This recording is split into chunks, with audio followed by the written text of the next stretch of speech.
Amen. Voilà, nous allons ouvrir la Bible et nous allons lire ensemble dans l'épître de Paul aux Éphésiens, chapitre 5, et nous lirons du verset 22 au verset 33. Éphésiens, chapitre 5, à partir du verset 22. Et nous lirons jusqu'au verset 33, pour bien tenir compte de tout le contexte dans lequel l'apôtre Paul parle. Éphésiens, chapitre 5, à partir du verset 22. Femmes, que chacune soit soumise à son mari comme au Seigneur, car le mari est le chef de la femme, comme Christ est le chef de l'Église qui est son corps et dont il est le sauveur. Or, de même que l'Église est soumise à Christ, les femmes aussi doivent l'être à leur mari en toutes choses. Mari, que chacun aime sa femme comme Christ a aimé l'Église et s'est livré lui-même pour elle, afin de la sanctifier en la purifiant et en la lavant par l'eau de la parole, pour faire paraître devant lui cette Église glorieuse, sans tache, ni ride, ni rien de semblable, mais sainte et irréprochable. C'est ainsi que le mari doit aimer sa femme, comme son propre corps. Celui qui aime sa femme s'aime lui-même, car jamais personne n'a haï sa propre chair, mais il la nourrit et en prend soin, comme Christ le fait pour l'Église, parce que nous sommes membres de son corps. C'est pourquoi l'homme quittera son père et sa mère, s'attachera à sa femme, et les deux deviendront une seule chair. Ce mystère est grand. Je dis cela par rapport à Christ et à l'Église. Du reste, que chacun de vous aime sa femme comme lui-même, et que la femme respecte son mari. Amen. Le verset 22, je l'aime bien puisqu'il dit « Femme, que chacune soit soumise à son mari ». Il n'y a pas d'amen. Bizarre quand même. Voilà, on a typiquement la réaction des gars. Hein? Alors ce verset-là, 22, c'est un petit peu le centre du partage ce matin, mais pas que, vous le verrez. Mais en tout cas, voilà, le verset 22, « Femme, que chacune soit soumise à son mari », c'est un verset qui parfois a été malheureusement mal compris. Je ne suis pas en train de dire, de faire un procès d'intention, mais parfois, oui, il a été mal compris, il a été mal interprété, et donc il a été mal utilisé. Alors ce matin, le but, c'est pas d'entrer dans des polémiques, ni d'accuser un tel ou un tel, mais c'est plutôt de voir ensemble quels sont les rapports mari et femme voulus par Dieu. La première chose à noter, c'est que Dieu n'a pas donné cette recommandation pour que les hommes fassent pression sur leurs femmes. Désolé si vous l'avez utilisé comme ça, c'est pas comme ça que Dieu l'a voulu. Ce verset-là, le verset 22, et tous ceux qui suivent, tous ceux qu'on a lus, font partie d'une liste de recommandations bibliques que Dieu nous a laissées par rapport au couple. Et ces recommandations, elles nous ont été données pour notre bonheur, pour notre joie, pour que les couples puissent vivre heureux et en harmonie. Alors maintenant, peut-être que, surtout aujourd'hui, dans l'époque dans laquelle on vit, ces choses peuvent nous sembler un petit peu bizarres. Ça peut être un discours qui peut nous sembler un peu étrange. On peut se dire, mais comment une femme qui se soumet à son mari peut-elle être heureuse et comblée? On a l'impression que c'est archaïque, on a l'impression que c'est une vision moyenâgeuse du couple. Et c'est possible, parce que nous sommes dans un siècle où la libération de la femme est une revendication de plus en plus importante. Et là, ce que je dis là, ce n'est pas un jugement, c'est un simple constat. Mais comment comprendre ces choses? Comment aujourd'hui, au XXIe siècle, comprendre ces choses? Eh bien, comme d'habitude, le problème ne vient jamais du Seigneur ni de sa parole. Le Seigneur est hors de cause dans cette affaire. Quand il y a des problèmes, le problème vient toujours de nous. Autrement dit, le problème, ce n'est pas ce verset, mais c'est plutôt comment on l'a interprété et comment on l'a mis en pratique. Et une chose qu'on oublie très souvent, c'est que le texte ne dit pas juste « Femmes, soyez soumises à vos maris ». Le texte complet dit « Femmes, que chacune soit soumise à son mari comme au Seigneur ». Et on va le voir, c'est ce petit détail qui fait toute la différence. Et ce matin, je vous propose qu'on découvre ensemble, ou qu'on redécouvre, ces merveilleuses recommandations de l'apôtre Paul sur le couple. Parce que ces recommandations, elles sont merveilleuses. Et nous verrons à quel point le plan de Dieu est bon. Et combien les conseils de Dieu pour le couple sont une merveille d'équilibre et de beauté. Mais pour ça, eh bien il faut reprendre les choses depuis le début. La première chose qu'il faut faire, quand on veut bien comprendre un texte, c'est ce que nous voyons justement dans l'étude biblique en ce moment, le vendredi, c'est de replacer ce texte dans son contexte. Là, je ne vais pas vous parler du contexte culturel de l'époque, ce n'est pas très pertinent. Nous allons plutôt replacer le texte dans le contexte dans lequel l'apôtre Paul a écrit ces choses.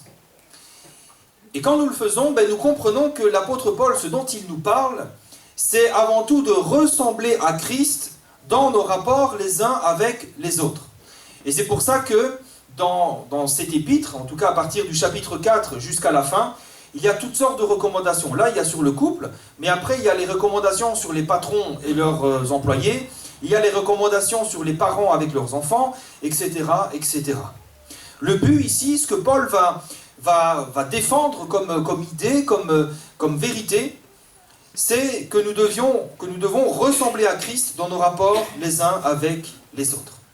Et ça commence au chapitre 4. On va lire ensemble Éphésiens chapitre 4, puisque le chapitre 5, versets 22 à 33 fait partie de ce tout qui commence au chapitre 4.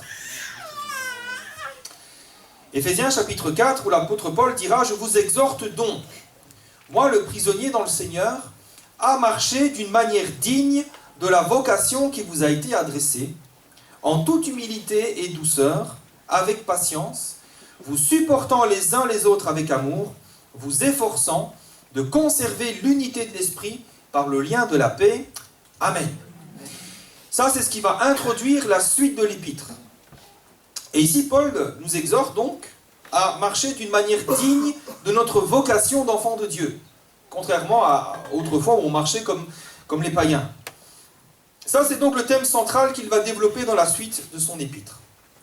Et donc, comment marcher d'une manière digne de notre vocation ? Eh bien, ça commence par l'humilité, la douceur, et puis la patience, et en mettant tous nos efforts à préserver l'unité et la paix entre nous. C'est-à-dire qu'il y a des enjeux qui sont plus importants que notre petite personne, que notre ego, que nos intérêts personnels. Ce qui doit primer, eh bien, c'est l'unité et la paix. Et pour ça, eh bien, il faut de l'humilité, il faut la douceur et il faut la patience. C'est comme ça que nous grandissons à la stature de Christ. Ensuite, un peu plus loin, eh bien, l'apôtre va continuer à appuyer cette idée. Si vous lisez avec moi le verset 32, qu'est-ce qu'il va dire ? Toujours dans cette idée de grandir à l'image de Christ et d'arriver à la maturité dans nos rapports mutuels, il va dire « Soyez bons les uns envers les autres, compatissants, vous pardonnant réciproquement, comme Dieu vous a pardonné en Christ. » Donc là, il prend l'image de Christ. Et juste après, on arrive au chapitre 5, versets 1 à 2. « Devenez donc les imitateurs de Dieu, comme des enfants bien-aimés, et marchez dans l'amour à l'exemple de Christ, qui nous a aimés et qui s'est livré lui-même à Dieu pour nous, comme une offrande et un sacrifice de bonne odeur. » Donc on le voit très clairement. L'idée que l'apôtre Paul développe ici, à partir du chapitre 4, le chapitre 5 et le chapitre 6, son idée c'est que nous devons imiter Dieu dans nos rapports les uns avec les autres. C'est-à-dire, comment est-ce que je sais, comment je dois réagir vis-à-vis de l'un, vis-à-vis de l'autre? Tu dois réagir comme Dieu réagirait. Comment? Eh bien, en suivant l'exemple de Christ. Donc, il est clair que le centre du propos de l'apôtre Paul, et c'est important, le centre de son propos, c'est suivre l'exemple de Christ. L'exemple de son amour pour nous. Il y a un exemple que nous devons imiter dans nos rapports mutuels. Par exemple, en nous supportant les uns les autres. Éphésiens 4, 2. En étant bons les uns envers les autres. Éphésiens 4, 32. Et en nous pardonnant réciproquement. Et c'est dans ce contexte qu'on va arriver aux recommandations de l'apôtre Paul, des recommandations plus précises qui vont concerner le couple, et en particulier donc le mari et la femme. Mais juste avant, l'apôtre va écrire quelque chose d'intéressant. On va lire ensemble Éphésiens chapitre 5, versets 20 à 21. Juste avant de dire « Femmes, soyez soumises à vos maris », il va dire quelque chose. Au verset 20, il va dire « Rendez continuellement grâce à Dieu le Père pour toutes choses, au nom de notre Seigneur Jésus-Christ, vous soumettant les uns aux autres dans la crainte de Christ. Amen. » C'est ça le contexte. Et donc à ce stade, on voit déjà deux choses à noter. Premièrement, nous voyons que ce principe de soumission, ça ne concerne pas que les femmes. Mais ça concerne tous les enfants de Dieu. Ça ne concerne pas que les femmes vis-à-vis de leur mari. Les hommes aussi doivent apprendre à se soumettre au Seigneur. Et deuxièmement, nous voyons que ce principe de soumission fait partie d'un contexte plus large, c'est-à-dire celui de suivre l'exemple de Christ dans nos rapports les uns avec les autres. Autrement dit, on se soumet les uns les autres, pourquoi? Mais parce qu'on veut ressembler à Christ. Parce qu'on suit le modèle que Christ nous a laissé. Christ est un modèle de soumission quand il s'est soumis à Dieu le Père. On se soumet à Christ parce qu'on se soumet les uns aux autres parce qu'on veut ressembler à Christ et parce qu'on est rempli d'amour les uns pour les autres. On ne veut pas blesser, on ne veut pas offenser, mais on se soumet par amour parce qu'on est revêtu d'humilité et de douceur. Et c'est ça, quelque part, l'essence du message de l'apôtre Paul aux Éphésiens, dans la deuxième partie de son épître. C'est un peu comme s'il nous disait « Soyons les imitateurs de Dieu, marchons dans l'amour, à l'exemple de Christ. » Comment? Eh bien, par exemple, en nous soumettant les uns aux autres. Et donc, c'est dans ce cadre-là que l'apôtre Paul arrive ensuite à ses recommandations pour le couple, où il dira eh bien, que les femmes doivent se soumettre à leur mari. Et il va ajouter la précision suivante, comme au Seigneur. Donc le but ici, l'enjeu est avant tout spirituel. C'est avant tout spirituel. Autrement dit, savoir se soumettre, et là je m'adresse autant aux hommes qu'aux femmes, savoir se soumettre, c'est avant tout une marque de croissance et de maturité spirituelle.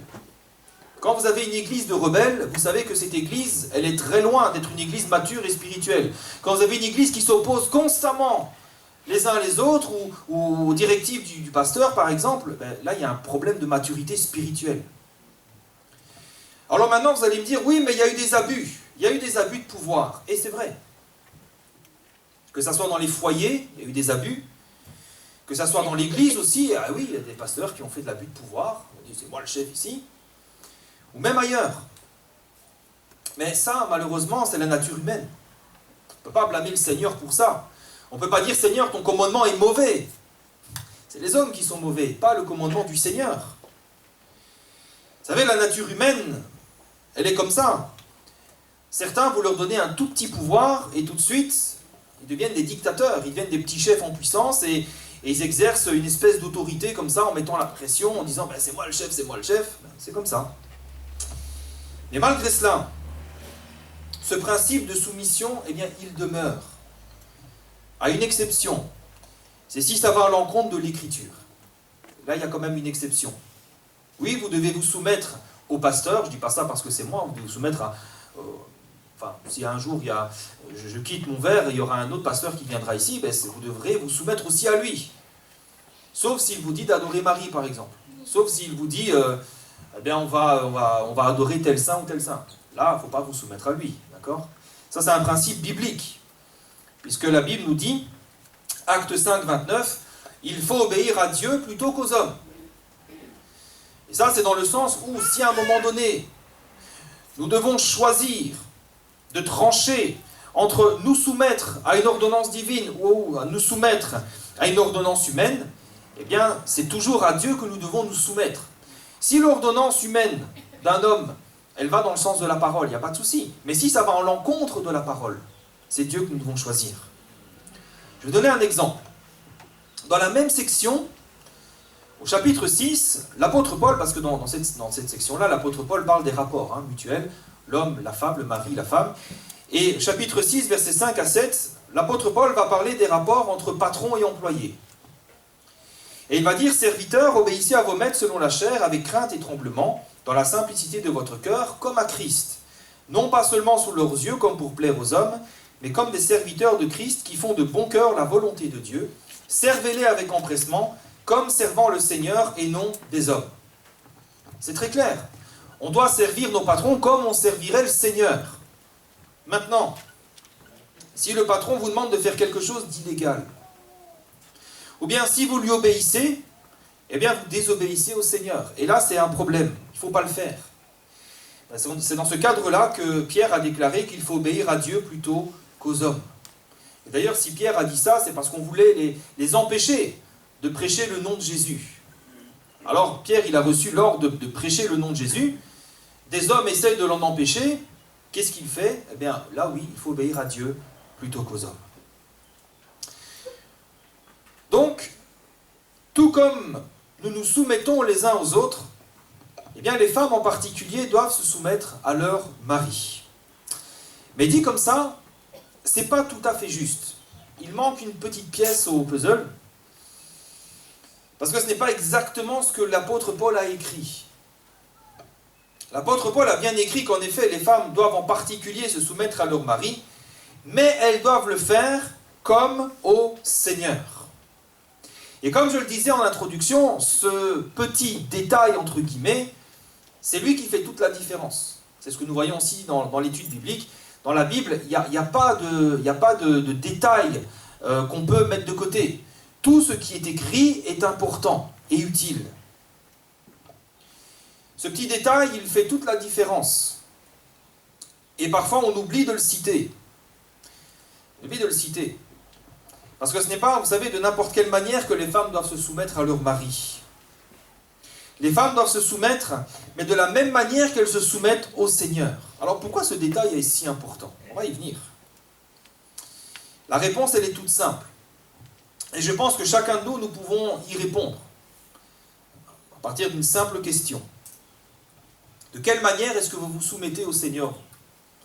Comment est-ce que vous vous soumettez au Seigneur? Pourquoi vous vous soumettez au Seigneur? Qu'est-ce qui vous pousse à vous soumettre à Dieu? C'est quoi? Et là, je m'adresse aussi bien aux hommes qu'aux femmes. Parce que sur cette question de la soumission, eh bien, devant Dieu, nous sommes tous égaux. Galates, chapitre 3, verset 26, nous dit « Vous êtes tous fils de Dieu par la foi en Jésus-Christ. Vous tous qui avez été baptisés en Christ, vous avez revêtu Christ. Il n'y a plus ni juif, ni grec, ni esclave, ni libre, ni homme, ni femme, car vous êtes tous un en Jésus-Christ. » C'est-à-dire que sur les questions du péché, du salut, mais aussi de la soumission, de l'obéissance à Dieu, les hommes et les femmes sont égaux. Ça veut dire que les femmes ne doivent pas plus se soumettre au Seigneur que les hommes. Alors maintenant, la question c'est, de quelle manière nous nous soumettons à Dieu? Nous nous soumettons au Seigneur. Alors pour y répondre, d'une manière claire et objective, il suffit de regarder notre modèle, l'exemple que nous devons suivre. Le serviteur par excellence, celui qui ne s'est jamais rebellé, qui a été soumis tout entier à Dieu tous les jours de sa vie, c'est Jésus. Regardons Jésus. Comment est-ce qu'il s'est soumis à Dieu? Est-ce que Jésus avait subi des pressions et des contraintes qui l'ont poussé à venir sur la terre pour accomplir la volonté de Dieu? Une fois que Jésus était sur la terre, est-ce qu'il y avait des anges qui étaient envoyés pour le surveiller, pour l'espionner, pour l'épier, et pour lui mettre la pression et lui dire « Ah, tu ne dois pas faire ceci, tu ne dois pas faire cela, tu dois faire ça, et puis ça, obéis à Dieu, soumets-toi ». Est-ce que c'était comme ça? Et bien sûr que non. Pourquoi? Parce que c'est volontairement que Jésus s'est soumis au Père. C'est volontairement, c'est librement. C'est une offrande volontaire. Si Jésus était soumis à Dieu le Père, c'était son choix, c'était sa décision. Il l'a fait librement, sans contrainte, sans obligation, sans pression. Et même lorsque Jésus, sur la terre, il était en train de toucher les limites de sa nature humaine, alors que Jésus était en train de vivre certainement l'angoisse la plus intense qu'un homme puisse vivre, malgré tout, même là, il a dit « Mon Père, s'il est possible, que cette coupe s'éloigne de moi. Toutefois, non pas ce que je veux, mais ce que tu veux. » Il n'y a personne qui lui a dit « Non, Jésus, non, non, non, non, tu vas goûter la sauce jusqu'au bout. Tu vas boire la coupe jusqu'au bout. » Il n'y a personne qui lui a dit ça. Jésus a dit « Seigneur, mon Père, tu vois combien c'est difficile. Si seulement c'était possible. Mais ce n'est pas ce que je veux qui compte, c'est ta volonté. » Alors si Jésus est venu sur la terre, s'il a quitté la gloire, s'il s'est fait de peu inférieur aux anges, s'il s'est soumis au Père, s'il lui a obéi en toutes choses, ce n'est pas par obligation, ce n'est pas par contrainte, c'est par amour. C'est parce que Jésus aime son Père, qu'il avait le désir profond de lui obéir. C'est ce que nous dit par exemple le psaume 40, versets 7 à 9. Tu ne désires ni sacrifice ni offrande. Tu m'as ouvert les oreilles. Tu ne demandes ni holocauste ni victime expiatoire. Alors je dis, voici, je viens avec le rouleau du livre écrit pour moi. Je veux faire ta volonté, mon Dieu. Il n'y a pas de pression. Il n'y a personne qui a dit à Jésus, tu vas faire ça, tu vas faire ça, tu vas... Non, il n'y a pas de pression, il n'y a pas de contrainte. Il y a une libre volonté de se soumettre à Dieu par amour. Alors je repose la question, de quelle manière nous nous soumettons au Seigneur? Est-ce que nous le faisons comme Christ est soumis au Père? Ou alors est-ce que nous le faisons par obligation? Je ne crois pas qu'on le fasse par obligation. Qui nous oblige à nous soumettre à Dieu? Qui nous met la pression pour que nous nous soumettions à Dieu? À ce que je sache, il n'y a pas une police divine qui nous surveille et qui nous contraint à obéir à la parole. Vous n'avez pas un ange qui est là pour vous surveiller, vous dire « Ah, là, tu as fait ce qu'il ne fallait pas, ah, tu as fait ce qu'il ne fallait pas. » S'il y a quelque chose qui dit ça, là, souvent c'est notre conscience. Mais ce n'est pas Dieu. Dieu, lui, nous exhorte. S'il y a quelque chose qui ne va pas dans notre vie, si nous sommes en danger, il va quand même nous avertir. Sinon, on pourrait dire « Seigneur, j'étais dans le pétrin, tu ne m'as rien dit. » Il nous avertit. Mais il n'y a pas de pression. Et si une telle pression existe, elle ne vient pas de Dieu. Parce que Dieu laisse les hommes libres. Il dira, j'ai mis devant toi la vie et la mort. Mais choisis la vie. Il ne dit pas, j'ai mis devant toi la vie et la mort, mais tu as intérêt à choisir la vie. Choisis la vie. Il ne nous prend pas par l'oreille comme ça en disant, mais tu vas marcher sur le chemin de la vie. Non. Alors de quelle manière nous nous soumettons au Seigneur? Ce n'est pas par obligation, ce n'est pas par contrainte. Ce n'est pas non plus parce que Dieu nous harcèle jour et nuit pour nous rappeler qu'il est le chef et que nous devons lui obéir. Si nous nous mettons au Seigneur, c'est avant tout par amour. C'est volontairement, c'est librement, sans contrainte, sans pression d'aucune part. Et c'est comme ça que la vie chrétienne doit se vivre. Par exemple, quand on vous a fait du mal et que vous pardonnez à votre ennemi, qui vous oblige à pardonner? Est-ce qu'il y a un ange de Dieu qui vient vous voir la nuit et qui vous met la pression, qui vous menace? Ben non. Quand vous voyez un portefeuille traîner avec des billets qui dépassent, et que vous choisissez de ne pas dérober, qui vous oblige à ne pas voler? Personne. Quand vous lisez la Bible et que vous prenez du temps pour prier, qui vous oblige à faire ça? Qui vous oblige à ouvrir la Bible et à prier? Il n'y a personne qui est derrière vous pour vous mettre la pression. Personne ne nous oblige à faire ces choses. Mais si nous les faisons, c'est pourquoi? Pourquoi on ne vole pas? Pourquoi on ne ment pas? Pourquoi on ne triche pas? C'est parce que nous aimons Dieu. Parce qu'on a le souci de faire ce qui lui plaît. C'est parce que nous le respectons, parce que nous l'aimons. Donc, quand la Bible déclare que les femmes doivent se soumettre à leur mari, comme au Seigneur, eh bien, il s'agit d'une soumission libre et volontaire, sans contrainte, sans obligation et sans pression, à l'image de Christ soumis à Dieu le Père. Autrement dit, ce verset n'a jamais été donné pour que les hommes puissent contraindre leur épouse à accepter toutes leurs décisions. Ce verset n'a pas été donné dans ce sens. Ça n'a pas été donné, si les femmes ne vous écoutent pas, dites-leur, femmes, soyez soumises à votre mari. C'est pas ça. Notre rôle n'est pas d'utiliser ce verset pour contraindre nos épouses à accepter toutes nos décisions. Parce que si la femme doit se soumettre à son mari, c'est vrai, c'est son devoir, le mari, lui aussi, il a des devoirs. Et son devoir, c'est d'aimer sa femme. Et ça, c'est pas moi qui le dis, c'est la Bible. Éphésiens 5,25, il est écrit, Marie, que chacun aime sa femme, comme Christ a aimé l'Église et s'est livré lui-même pour elle. Il n'est pas écrit, Marie, soumettez vos femmes par la force, parce qu'elles doivent vous obéir en toutes choses. C'est pas ça qu'il est écrit. Mais il est écrit que le devoir des maris, ce que Dieu attend des hommes, c'est d'aimer leurs épouses. Et nous aurons des comptes à rendre pour ça. Ah oui, les femmes auront des comptes à rendre si elles ne se soumettent pas. Et les hommes auront des comptes à rendre aussi à Dieu. Est-ce que tu as aimé ta femme? Est-ce que tu l'as aimée comme ta propre chair? Est-ce que tu l'as aimée comme Christ a aimé l'Église? Donc oui, les femmes doivent se soumettre à leur mari comme au Seigneur, mais les maris aussi doivent aimer leurs femmes comme le Seigneur aime l'Église. Et ça, voyez-vous, ça forme un tout indivisible. On ne peut pas juste dire « Femmes, soyez soumises à vos maris ». Déjà, de un, c'est comme au Seigneur, Et de deux, mari, aimez vos femmes. Vous savez, peut-être que je m'avance un peu ici, mais je pense qu'une épouse n'aurait pas trop de mal à se soumettre à un mari qu'il aime comme Christ aime l'Église.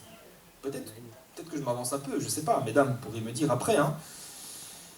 Si un mari aime sa femme comme Christ aime l'Église, avec douceur, avec bonté, avec respect, sans lui mettre la pression, sans contrainte, peut-être qu'une femme aimée de cette manière-là n'aurait pas trop de mal à se soumettre à lui. Vous savez, dans le livre des Proverbes, il y a un texte que j'ai toujours trouvé très pertinent et qui m'a... Je l'ai lu la première fois, ça m'a frappé un petit peu et ça continue de me frapper. Ça me remet à l'ordre aussi, puisque c'est la Bible. Et dans Proverbes chapitre 19, verset 22, il est dit que ce qui fait le charme d'un homme, c'est sa bonté. C'est pas ses muscles, c'est pas sa grosse voix, c'est sa bonté. Ça va? Ça marche pas, Moïse.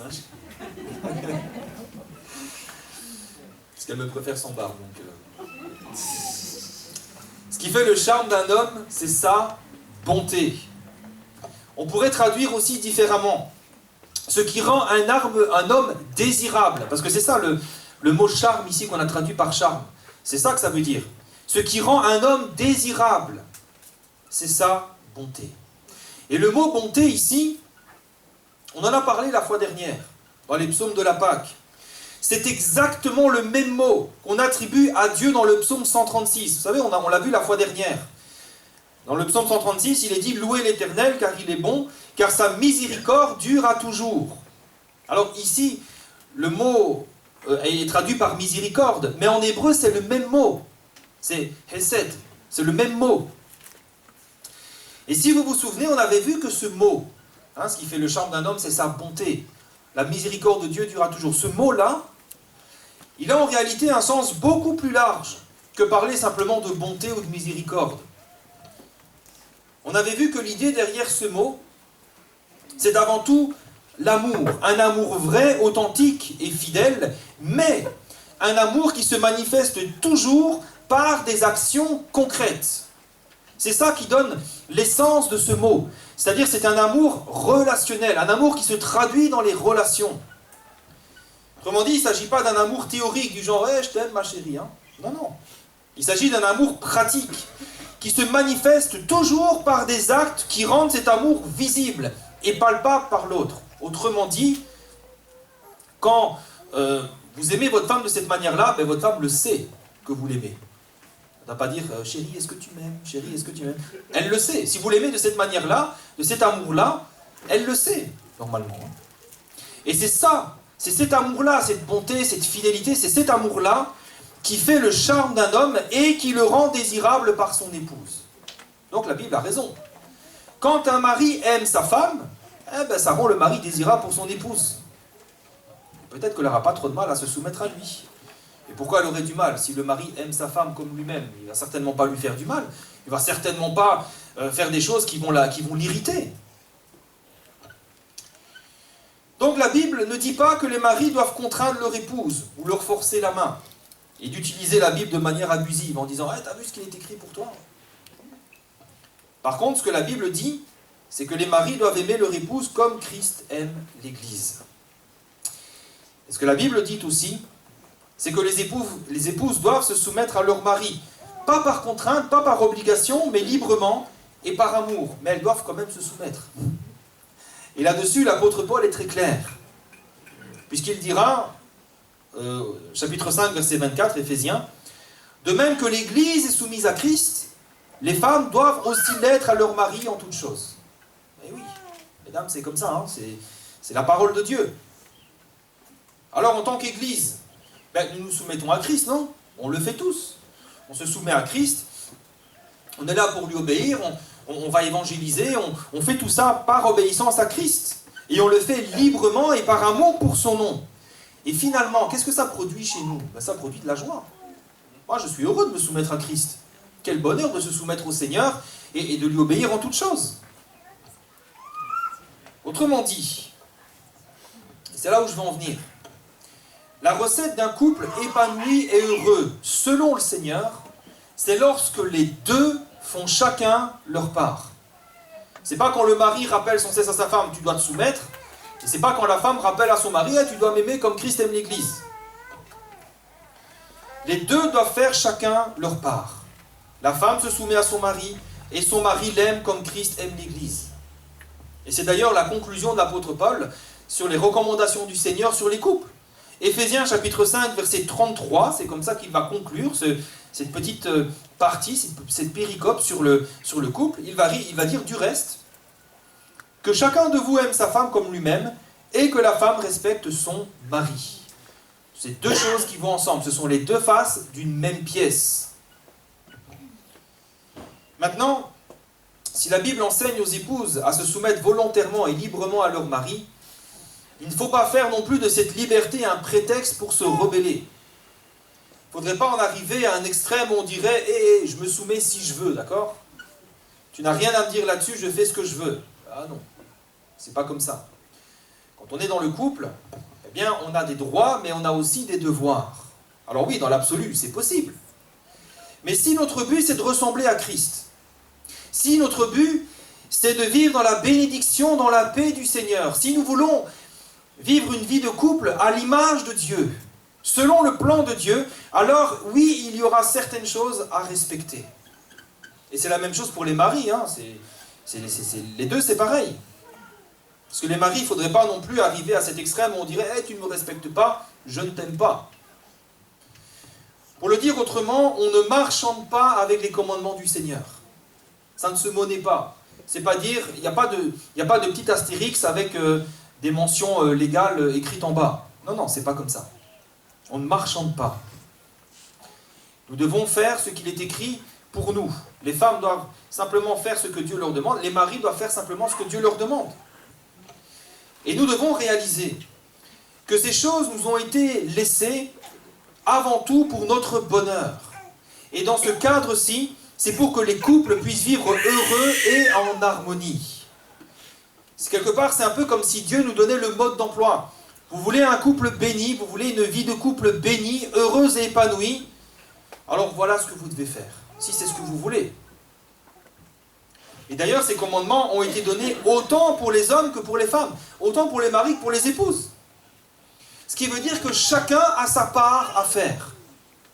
Et que si chacun a fait sa part, le couple sera heureux, béni et épanoui. Et c'est encore une fois ce que l'apôtre Paul résume à la fin de cette partie, chapitre 5, verset 33, que chacun de vous aime sa femme comme lui-même et que la femme respecte son mari. Autrement dit, si le mari fait sa part, si lui, il se préoccupe seulement d'aimer sa femme comme lui-même, si en se levant le matin, il se dit « Comment est-ce que je vais aimer ma femme ?» Bon, d'abord, on prie le Seigneur, d'accord ? La priorité, c'est le Seigneur. Mais après, s'il dit « Comment est-ce que je vais aimer ma femme ?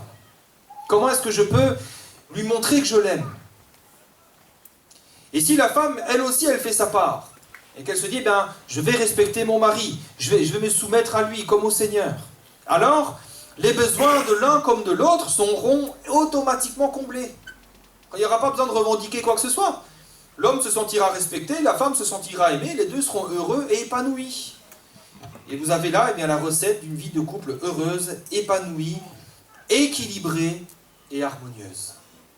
Alors en conclusion, messieurs, aimez vos femmes comme Christ a aimé l'Église. Pour reprendre les paroles de l'apôtre Pierre, 1 Pierre chapitre 3 verset 7, je vais lire la version parole vivante. Écoutez bien. 1 Pierre chapitre 3 verset 7, parole vivante. Quant à vous, Marie, essayez de comprendre vos femmes. Ayez beaucoup d'égard pour elles dans votre vie commune. Souvenez-vous qu'elles ont une nature plus fragile et plus délicate. Traitez-les avec respect et honneur, non seulement parce qu'elles sont plus faibles, mais parce qu'elles héritent avec vous la vie éternelle que Dieu vous accorde dans sa grâce. Sinon, vous mettez vous-même un obstacle à l'exaucement de vos prières. C'est sérieux, hein, ce que dit l'apôtre Pierre ici. Si le mari ne respecte pas sa femme, s'il ne l'aime pas, s'il ne la chérit pas, s'il ne l'aime pas comme Christ aime l'Église, il met un obstacle à sa prière. Et parfois, oui, on est bloqué dans notre vie. Je ne dis pas que c'est toujours le cas, mais parfois on est bloqué, on prie, Il n'y a pas d'exaucement, mais peut-être que c'est à cause de ça. Comment traites-tu ta femme? Est-ce que tu l'aimes comme Christ aime l'Église? Et puis, mesdames, eh bien, respectez vos maris. Soumettez-vous à eux de la même manière que vous vous soumettez à Christ, c'est-à-dire librement, par amour, et pas par contrainte.